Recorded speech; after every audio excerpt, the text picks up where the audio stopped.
Хэрвээ та ерөнхий сайдаар ажиллагаар бол хөдөө аж ахуй, мал аж ахуйн салбартаа анхаарч өгөөрэй. За ер нь бол бид та түрүүн олон яриан дээр таны яриан дээр гарч ирсэн. Тэр нь малчтад амжиргаа тааруу эдийн засгийн орлого муу түүхэд нь үнд хүрэхгүй байгаа учраас хот руу нүүх нүүдэл Улаанбаатар гэдэг улс болцсон гэдэг үг таны ярианаас гарч ирсэн.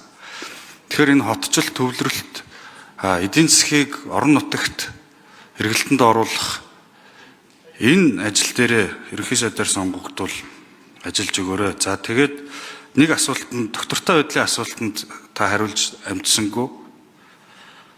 Тэрэн дээрээ хариулт авъя. За тэгээд стратегийн нэг 4 ордын ажлын хэсэг их хурлаас байгуулагдсан байгаа.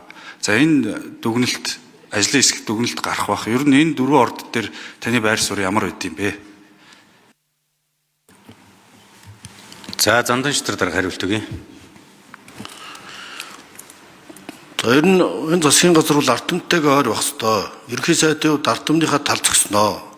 Ер нь ардчлал гэдэг бол ардтамны төлөө ард иргэдийнхээ оролцоотой тэдэнтэй зөвлөлдөж за ард иргэдтэйгээ хамт байхыг хэлдэг. Ийм учраас энэ засгийн газар доктортой ажиллана, ардтамтайгаа хамт байгаа нөхцөлд итгэлтэй байгаа.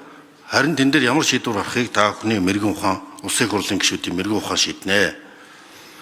Стратеги ордын газрын талаар би бол олон удаа хэлсэн. Баялагтай эзэн Монгол үзэл санааг 2019 оны үндсэн хуулийн нэмэлт өөрчлөлтөөр одоогийн ерөнхийлөгч ерөнхий сайдаар ажиллаж явах үед намайг их хурлын дараагаар ажиллаж явах үед энэ үндсэн хуулийн нэмэлт өөрчлөлтөд тов тодорхой зааж гисэн үндсэн хуулийн 6-гийн 2-ын заалт үнэтэй уялдуулж баталсан үндэсний баялагын сангийн тухай хуульд стратеги орд газруудын төрийн эзэмшлийн хувь ашигт мултмлын нөөц ашигласны төлбөр энэ сангууд энэний менежмент энийг яаж бүрдүүлэхийг тов тодорхой заасан.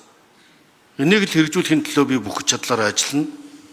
Одоо нэг 1.3 их найд орчим төгрөг өнгөрсөн 2024 оны гүйцэтгэлээр баялагын сан төвлөрсөн шиг санаж байна. Одоо бол энийг улам нэмэгдүүлэх, менежментийг нь оновчтой байлгах. За ингээд энийг хамгийн гол нь ардмандаа өгөөчтэй байх бодлого бол байгалийн баялагтай эзэн Монгол энэ хөтөлбөрийн үндсэн үзэл санаа юм. Ер нь бид нар бусдад таалагдах гэж богино настай шийдвэр гаргадаг л болох хэрэгтэй. Үр дүн чухал. Эцсийн дүндээ ард түмний аж амьдралгаа сайжирсан уу, ядуурл буурсан уу гэж суугаад нь шүү дээ. Тэр нь гол эцсийн зорилго байх ёстой болохоос биш богино хугацаанд таалагдаж алга ташуулгатай асуудал нь гол нь биш ээ гэж би боддог.